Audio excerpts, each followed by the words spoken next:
Պարոն Բաքոյան, դուք ազգային ժողովի մարդու իրավունքների պաշտպանության եւ հանրային հարցերի մշտական հանձնաժողովի նախագահն եք եւ գիտեք, որ podcast-ի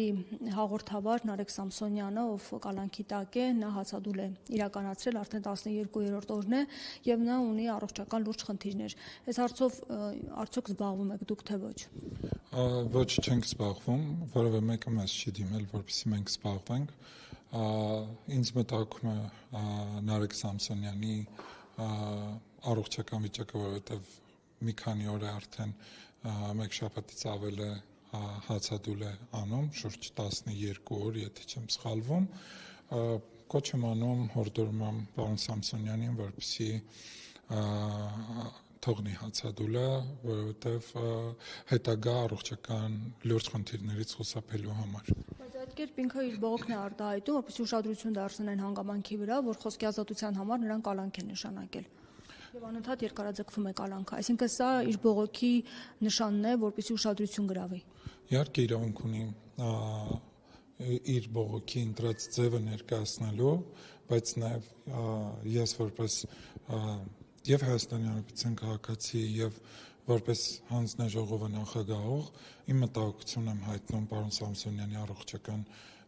վիճակի հետ կապված եւ իմ կոչն է, որպեսզի թողնի հացադուլը, իսկ ինչ վերաբերվում է ձևին, որով ուշադրություն է հրավիրում, ուշադրություն է հրավիրում այս հարցի վրա, ես վստահ եմ, որ իրավապահ կառույցները, այն կառույցները, ովքեր իրավասու են, այդ կառույցները իսկապես զբաղվում են եւ չզբաղվելու որևէ պատճառ չեմ տեսնում։ Ես չեմ կարծում, որ պարոն Սամսոնյանը իշխանությունների ուշադրությունն է հրավիրում այս հարցի վրա։ Դուք պետք է ասեք։ Ես կարծում եմ, որ պարոն Սամսոնյանը իշխանությունների ուշադրությունը չի հրավիրում այս հարցի վրա եւ դրա մասին որևէ մեկնաբանություն չի արել։ Բայց ի նշան այն դժգոհությունների, որ ինքը կալանքի տակ է անում։ Այլ բան է ի նշան դժգոհությունների, որ կարող է իր բողոքի ձայնը բարձրացնել, բայց որևէ մեկնաբանություն չկա, որ դա արվում է իշխանությունների ուշադրությունը այս հարցի վրա հրավիրելու համար եւ կարիքն էլ չկա իշխանության այլ հարց է, դատական իշխանության ուշադրությունը կարծում եմ ցանկացած հարցի վրա կա եւ հետեւաբար իր ընտրած ձևն է, իր որոշումն է, անկախ քաղաքական տարբեր բևեռներում գտնվելուց ես իմ մտահոգությունն եմ հայտնում եւ կոչ եմ անում, որ պարոն Սամսոնյանը բողոքի իր ընտրած ձևը փոխի։ Բաքոյան, դուք ասում եք իրենք մեզ չեն դիմել, դրա համար մենք չենք հետաքրքրվում այս հարցով, սա ճիշտ վարվելակերպ է առհասարակ, թե որ ընդդիմադիր գործիչ է, դրա համար այս վերաբերմունքն է։ Չկա որևէ քաղաքացի անկախ իր քաղաքական հայացքներից, որ մեզ դիմի եւ մենք իր նամակին, իր հարցերին ընթացք չտանք, հետեւաբար թույլ տվեք չհամաձայնել եւ ասել, որ քաղաքական հայացքներ ունենալը որևէ բան մեզ մոտ չի փոխում, մեր հանձնաժողովում չի փոխում, եթե կարիք կա, որ մենք զբաղվենք,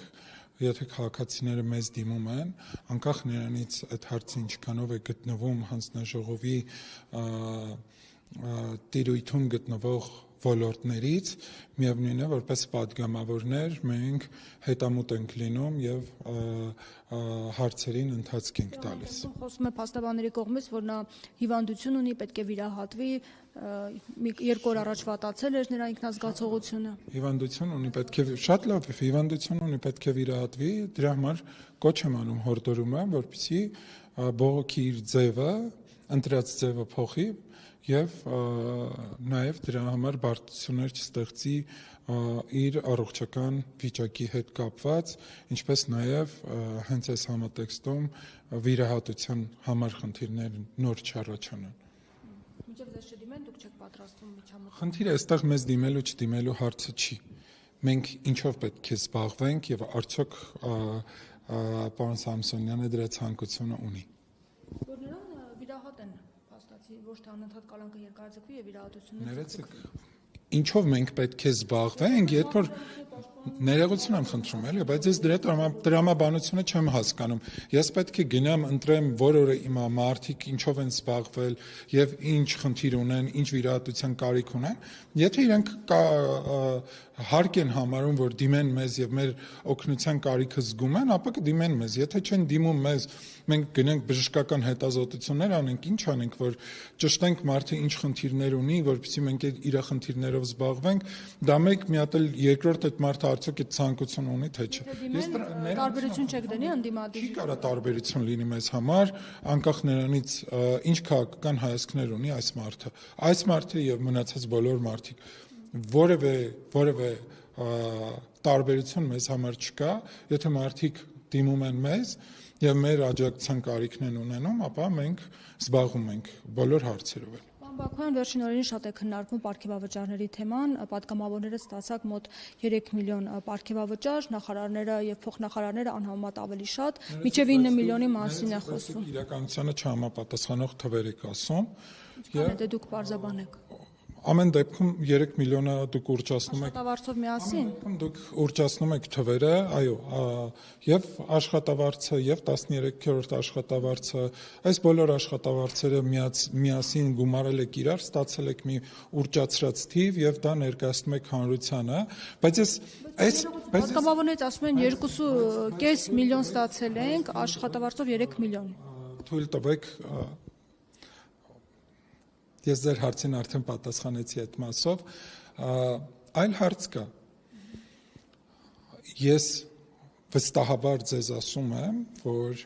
եթե ժամանակին որևէ պատգամավոր եւ պատգամավորները իրենց աշխատավարձի մասին տեղյակ չէին, իրենց քարտը գտնվում էր, աշխատավարձի քարտը գտնվում էր իրենց օգնականների մոտ կամ որևէ այլ աշխատողի մոտ,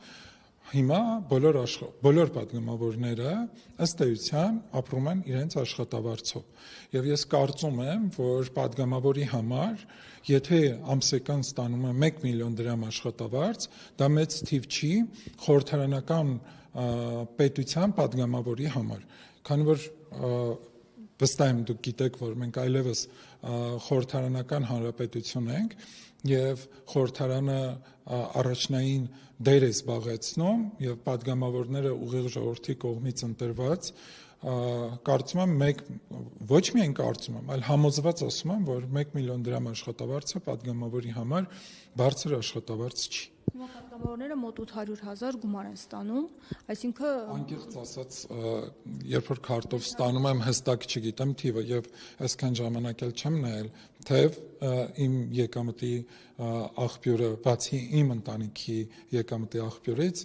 հիմնական եկամտի աղբյուրը հանդիսանում է իմ աշխատավարձը, բայց եկած աշխատավարձը ես կոնկրետ չեմ հաշվել, ինչքան է հետեւաբար դուք ինձանից լավ եք տիրապետում։ Դուք համարում եք, որ դա բավարար չէ, պետք է 1 միլիոն լինի։ Գոնե 1 միլիոն պետք է ստանա պատգամավորները։ Հանրապետությունում բոլորը պետք է ստանան բարձր աշխատավարձ։ Իրենց աշխատանքը պատշաճ իրականացնելու համար եւ որpիսի մենք պետական համակարգ կարողանանք բերել հրավիրել մարդկանց, ովքեր բարձր մասնագիտական որակավորում ունեն, եւ այս մարդիկ, երբ որ մասնավոր հատված են գնում եւ ստանում են շատ ավելի բարձր աշխատավարձ, մենք շատ ավելի լուրջ խնդրի ենք բախվում։ Եվ ես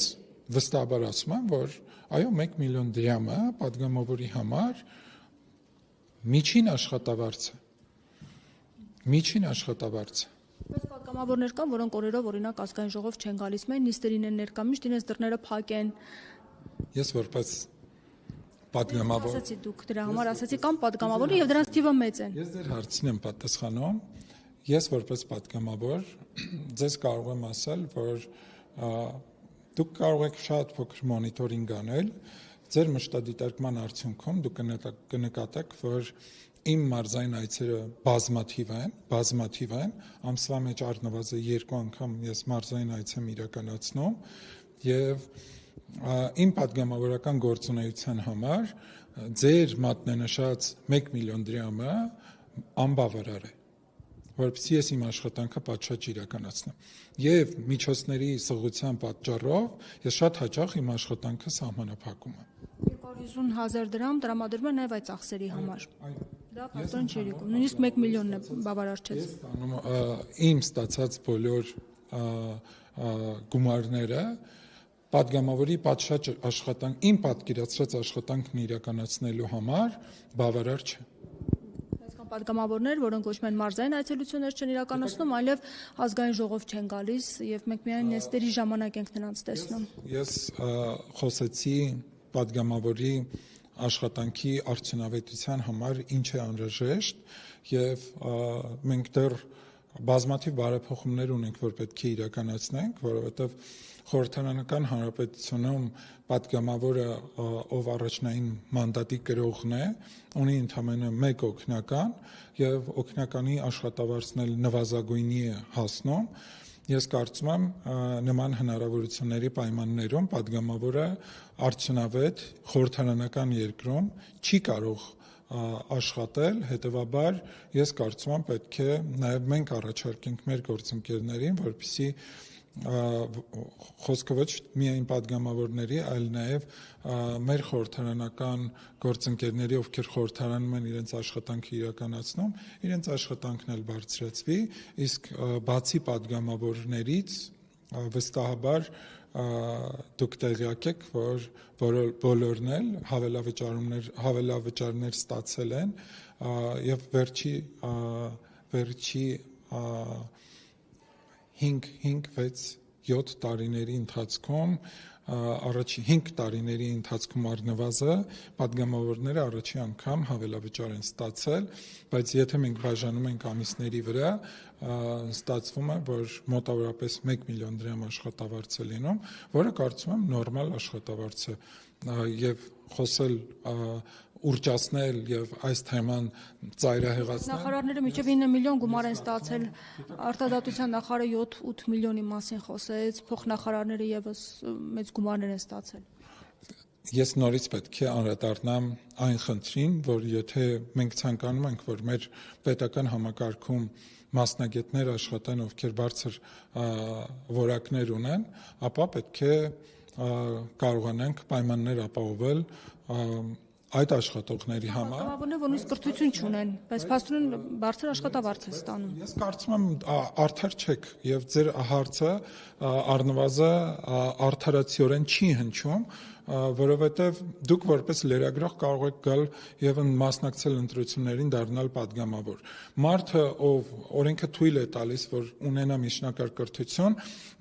կրթություն ունեցող մարդը կարող է գալ ազգային ժողով եւ այո, եթե օրենքը թույլ է երկար տարիներ սովորել են, բժիշկներ են, ուսուցիչներ են, զինվորականներ, հիմա խնդիր ինչի առաջարկում եք 1 դրամով падգամավորը աշխատի եւ կոռուպցիոն սխեմաների մեջ թաթախված լինի։ Ձեր առաջարկը դա է, որ 1 դրամ, ինչպես հայտնի մեր հայրենակիցն է դրա մասին խոսում, որ մերժելով եք եկել։ Այո, մենք կոռուպցիան մերժելով ենք եկել եւ մենք հիմա էլ ենք կոռուպցիան մերժում։ Եվ հիմա ով որ անկախ նրանից որ թիմից կլինի, հանկարծ կմտածի, լավ չի մտածի, այլ կլինի կոռուպցիայի մեջ,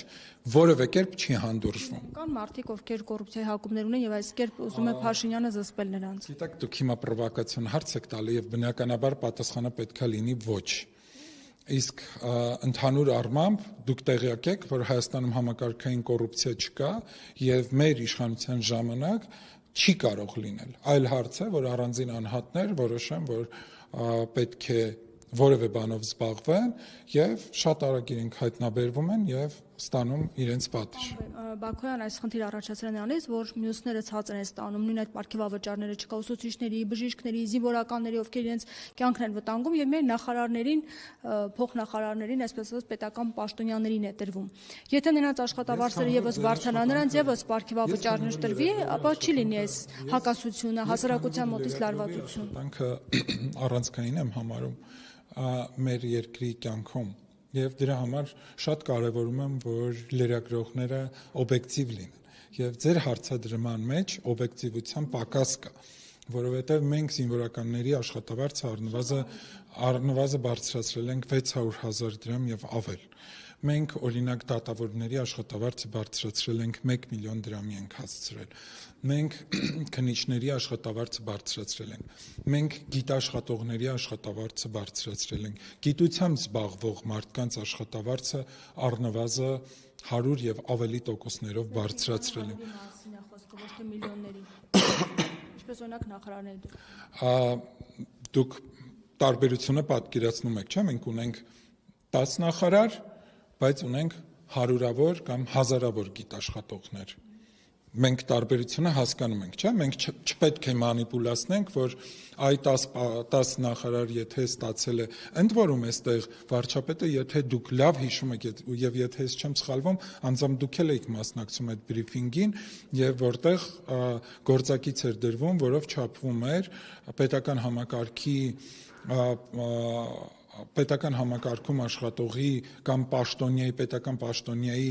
աշխատանքը որոշակի գործակիցներով պետք է չափվեր եւ ըստ արդյունավետության նաեւ պետք է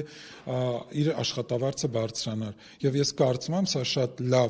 շատ լավ հնարավորություն է որպեսզի այն աշխատողները ովքեր իսկապես արդյունավետ են աշխատում եւ ըստ արդյունավետության ստանան աշխատավարձ։ Եթե նման սխեմա ունեք, նման ձևաչափ ունեք, առաջարկեք, գուցե մենք օրենսդրական նախաձեռնությամբ հանդես գանք։ Բայց առնվազն, երբ որ падգամավորների մասին խոսում եք, պետք է խոսել նաև ընդդիմադիր падգամավորների մասին, երբ որ նույն այս գումարների մասին դուք խոսում եք, ընդ որում հարյուրապատիկ անգամ թեման ուռճացվել է, բայց առնվազն ընդդիմադիր падգամավորները այս մասին չէին խոսում։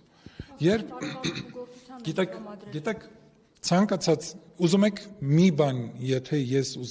ցանկանամ պատճառ բերել, 1000 պատճառ կարող եմ բերել։ Թող չվերցնեին։ Ինչ է նշանակում բարեգործություններ են արել։ Ինչքանով վստահ լինեն, որ իրենք բարեգործություն են արել եւ չեն ստում։